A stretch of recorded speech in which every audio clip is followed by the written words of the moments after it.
ನನಗೆ ತುಂಬ ಜನ ಎಲ್ಲ ರಾತ್ರಿ ಎಲ್ಲ ಫೋನ್ ಮಾಡಿ ಎಲ್ಲ ಜೋರು ಮಾಡ್ತಾರೆ, ರಾತ್ರಿ ಒಂದು ಗಂಟೆ ಎಲ್ಲ ಫೋನ್ ಮಾಡ್ತಾರೆ ಈಗೆಲ್ಲ. ಹಾಗಾಗಿ ನಾನು ನಿನ್ನೆ ಬಂದು ಹೋಗಿದ್ದೆ. ಅದಕ್ಕಾಗಿ ಇವತ್ತು ಬರಲಿಕ್ಕೆ ಹೇಳಿದ್ದಾರೆ, 11 ಗಂಟೆ ಬರಲಿಕ್ಕೆ ಹೇಳಿದ್ದಾರೆ. ನಾನು 10 ಗಂಟೆ ಬರ್ತೇನೆ ಅಂತ ಹೇಳಿದ್ದೇನೆ. ಈಗ ನಾನು ಬಂದಿದ್ದೇನೆ. ಯಾರು ಕರ್ತದ್ದು ಯಾರು? SIT ಅವರು? ಅವರ ಹೆಸರು ಎಂತ ಸಂಪತ್ ಕುಮಾರ್ ಅಂತ ಅವ್ರ ಹೆಸರು ಹೇಳಿದರು. ಅವರು ನಿನ್ನೆ ಫೋನ್ ಮಾಡಿದ್ರು. ಹಾಗೆ ನಿನ್ನೆ ಈಗ ಯಾವ ಕೇಸಲ್ಲಿ ಕರೆದಿದ್ದಾರೆ ಅಂತ ಹೇಳಿದ್ದಾರೆ ಅದು ಗೊತ್ತಿಲ್ಲ, ಎಂತ ಹೇಳಿಲ್ಲ. ಈಗ ನಿಮ್ಮ ಒಬ್ಬರನ್ನು ಕರೆದಿದ್ದಾರೆ ಅಥವಾ ಅವರಿಬ್ಬರನ್ನು ಕರೆದಿದ್ದಾರಾ? 3 ಜನ. ನಾನು ಅವರಿಗೂ ಇವತ್ತು ಫೋನ್ ಮಾಡಿದ್ದೇನೆ. ಯಾಕಂದರೆ ನಾನು ನಿನ್ನೆ ಅವರಿಗೆ ಫೋನ್ ಮಾಡಲಿಕ್ಕೆ ಹೋಗಿಲ್ಲ. ಯಾಕಂದರೆ ನಿನ್ನೆ ಫೋನ್ ಮಾಡಿದ್ದು ಸಹ ಇವರು ಒಟ್ಟಿಗೆ ಬರ್ತಾರಂತ. ನನಗೆ ಇಲ್ಲಿಗೆ ಬರ್ಬೋದು ಬೆಳ್ತಂಗಡಿಗೆ. ಮುಂಚೆ ಎಲ್ಲ CBIಗೆಲ್ಲ ಹೋಗುವಾಗ ನನಗೆ ಅಷ್ಟು ಗೊತ್ತಿಲ್ಲ, ಚೆನ್ನೈಗೆಲ್ಲ. ಆಗ ನಾವು ಒಟ್ಟಿಗೆ ಹೋಗಿದ್ದು. ಆದರೂ ನಾವು ಇವತ್ತೊಂದು ವಾಪಸ್ ಫೋನ್ ಮಾಡಿ ಕೇಳಿದೆ. ಅದಕ್ಕೆ ಅವರು ಹೇಳಿದ್ರು ರಜಕ್ಕೆಲ್ಲ ಅಂತ ಹೇಳಿದರು. ನಮ್ಮನ್ನು ಸಹ ಮಧ್ಯಾಹ್ನ ಕರೆದಿದ್ದಾರೆ ಹೇಳಿದರು. ಅವ್ರು ಬರ್ತಾರಂತ? ಅವರು ಸಹ ಹೌದು, ಅವರು ಕರೆದ್ರೆ ಬರಲೇಬೇಕಲ್ವ?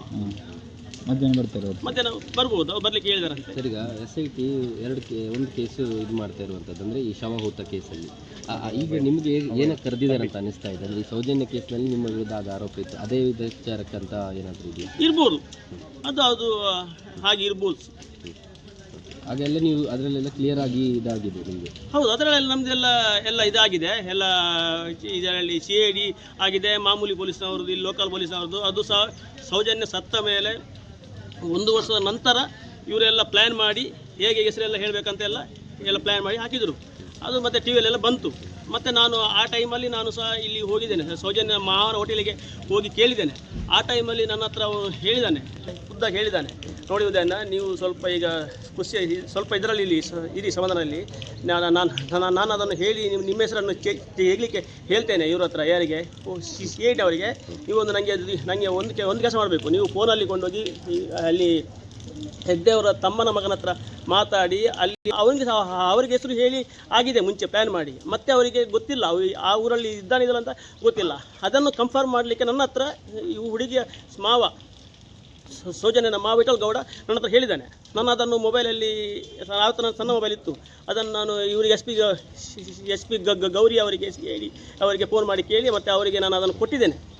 ಸರ್, ಈಗ ಆರಂಭದಲ್ಲಿ ಇಲ್ಲ ಅನ್ನುವಂಥದ್ದು, ಇದಕ್ಕೆ ಏನು ಹೇಳ್ತೀರಾ ನೀವು? ನೋಡಿ, ಅದಕ್ಕೆ ಏನಂದರೆ ನೋಡಿ, ಈ ವಿಷಯವನ್ನು ತಿಮರೋಡಿ ಮಹೇಶ್ ಶೆಟ್ಟಿ ಒಂದು ಚಾನಲಲ್ಲಿ ಖುದ್ದು ಹೇಳಿದ್ದಾನೆ. ಯಾಕಂದರೆ ಇದನ್ನೆಲ್ಲ ನಾವೆಲ್ಲ ಮತ್ತು ಇವನು ಅವರು ಗಿಲಿಯಾರ್ನ ಇದರಲ್ಲಿ ಒಬ್ಬರು ಇವನು ಹುಡುಗಿ ಸೌಜನ್ಯನ ಮಾವ ಗೌಡ ಹೇಳಿದ್ದಾನೆ, ನಮಗೆ ಎಲ್ಲ ಗೌರ್ಮೆಂಟ್ ವಕೀಲಿಗೆ ಎಲ್ಲ ಖರ್ಚಾಗಿದೆ, ಎಲ್ಲ ಎಷ್ಟೊಂದು 1.5 ಕೋಟಿ ಖರ್ಚಾಗಿದೆ ಅಂತ ಹೇಳಿದ್ದಾನೆ. ಅದು ಸತ್ಯ, ಅವನು ಹೇಳಿದ್ದು ಸತ್ಯವೇ. ಅದು ಹೇಗೆ ಇವನು ಸಹ ಹೇಳಿದ್ದಾನೆ, ಮಹೇಶ್ ಶೆಟ್ಟಿ ಸಹ. BS ರೇಖಾ ಅಂತ ಒಬ್ಬ ಜಡ್ಜ್ ಇದ್ಲು, ನಮಗೆ ದುಡ್ಡು ತಗೊಂಡು ಮೋಸ ಮಾಡಿದವರೆಲ್ಲ ಹೇಳಿದ್ದಾನೆ ಎಲ್ಲ ಹೇರು ತಿಮರೋಡಿಯವರು. ನಮ್ಮನ್ನಲ್ಲ ನಾವು ಎಲ್ಲ ತನಿಖೆ ಎಲ್ಲ ನಮ್ಮದು ಎಲ್ಲ ಮ್ಯಾಪಿಂಗ್ ಅದೆಲ್ಲ ಆದ ನಂತರ ನಮ್ಮನ್ನು ಆ ಟೈಮಲ್ಲಿ ಇದ್ದದ್ದು ಬೇರೆದದ್ದು ಜಡ್ಜ್ ಇದ್ದದ್ದು ಬೇರೆದದ್ದು ಜಡ್ಜ್. ಅವರೆಲ್ಲ ತನಿಖೆ ಎಲ್ಲ ಆಗಿ ನಮ್ಮನ್ನು ನಮ್ಮ ತನಿಖೆ ಆದಮೇಲೆ ಎಲ್ಲ ಬಿಟ್ಬಿಟ್ರು. ಬ್ರೈನ್ ಮ್ಯಾಪಿಂಗ್ ಆಗಿದೆ ಇಲ್ಲಿ ಆಗಿದ್ದು ಇದರಲ್ಲಿ ಆಗಿದ್ದು ಬೆಂಗಳೂರಲ್ಲಿ. ನಾವು ಅದಕ್ಕಿಂತ ಮುಂಚೆ ನಮಗೆ ಬಂದು ನಾವೇ ಖುದ್ದಾಗಿ ಹೇಳಿದ್ದು. ಹಾಗೆ ಹೇಳಿದರು, ಪೊಲೀಸರು ಹೇಳಿದರು, CBI ಅವರು ನೀವು ಅದಕ್ಕೆ ಕೈಯಲ್ಲಿ ಬರೆದು ಕೊಡಬೇಕು. ನಾವು ಆ ಟೈಮಲ್ಲಿ ಇಲ್ಲಿಗೆ ಹೋಗಿ ಚೆನ್ನೈಗೆ ಹೋಗಿದ್ದೇವೆ. CBI ಅವರ ಹತ್ರ ಮಾತಾಡಲಿಕ್ಕೆ ಹೋಗಿದ್ದು ಚೆನ್ನೈಗೆ, SP ಅವರಂತ ಇರಬೇಕು. ಅಲ್ಲಿ ಬರೆದು ಕೊಟ್ಟು ಮತ್ತು ನಮ್ಮನ್ನು ಇಲ್ಲಿ ಬರಲಿಕ್ಕೆ ಬೆಂಗಳೂರಿಗೆ ಬರಲಿಕ್ಕೆ ಹೇಳಿದ್ದಾರೆ. ನಾವು ಅದು ಸಹ ಇದು ಮಾಡಿ 3 ದಿನ ಮಾಡಿದ್ದಾರೆ. ಒಂದು ದೊಡ್ಡ ಕುರ್ಚಿಯಲ್ಲಿ ಕೂತು ಎಲ್ಲ ಇದಕ್ಕೆಲ್ಲ ಕೈಯಲ್ಲೆಲ್ಲ ಇಟ್ಟು ಅದಕ್ಕೆಲ್ಲ ನಮ್ಮ ಹತ್ರ ಎಲ್ಲ ಪ್ರಶ್ನೆ ಕೇಳೋದು, ಅದು ಬೇರೆ ಮಾಡಿದರು. ಒಂದು ಕೋಣೆಯಲ್ಲಿ ಎಂಥ ತಲೆಗೆಲ್ಲ ಜೆಲ್ಲೆಲ್ಲ ಹಾಕಿ ಎಂಥ ಟೊಪ್ಪಿ ಎಲ್ಲ ಎಂಥ ಸೂಜಿಯನ್ನು ಹಾಕಿ ನಮ್ಮ ಹತ್ರ ಅಲ್ಲಿ ನಾವು ಏನು ಮಾತಾಡಲಿಕ್ಕಿಲ್ಲ, ನಾವು ಸುಮ್ಮನೆ ಕೇಳೋದು ಮಾತ್ರ. ಅದು ಆಚೆಯಿಂದ ಏನಾದರೂ ಪ್ರಶ್ನೆ ಆ ಥರ ಬರ್ತದೆ, ಆ ಥರ ಮಾಡಿದ್ದಾರೆ. ಅದು ಮಾಡಿದ ನಂತರವೂ ಸಹ ನಮ್ಮನ್ನು ಈ ಇದರಲ್ಲಿ ನಮ್ಮ ಹೆಸರು FIR ಇಲ್ಲ, ಏನಿಲ್ಲ. ನಮ್ಮನ್ನೇ ಬಿಡಲಿಕ್ಕೆ ಇದರಲ್ಲಿ ಸಂಬಂಧಿತ ಹೇಳಿದ ನಂತರ ಸಹ CBI ವಕೀಲರು ಅಂದರೆ ಇವರು PP ವಕೀಲರು ಶಿವನ್ ಪೆರ್ಲಾ ಅಂತ ಅವರ ಮುಖಾಂತರ ಸೌಜನ್ಯ ತಂದೆ ಚಂದ್ರಪ್ಪಗೌಡರು ನಮ್ಮನ್ನು ಇದು ಸಾರೋಪಿ ಅಂತ ಮಾಡಲಿಕ್ಕೆ ಆ ಟೈಮಲ್ಲಿ ಇರೋದು BS ರೇಖಾ ಅಂತ ಜಡ್ಜ್ ಅಂತ ಇವರೇ ಹೇಳಿದ್ದಾರೆ. ಯಾರು? ನಾನು ಹೇಳೋದಲ್ಲ, ತಿಮರೋಡಿ ಹೇಳಿದ ಮಾತು ಅವರು ಹೇಳಿದ್ದಾರೆ. ಅವರೇ ಅಂತ ಹೇಳಿದ್ದು ನಮ್ಮನ್ನು ಸಾರೋಪಿ ಎಂದು ಮಾಡಿದ್ದು.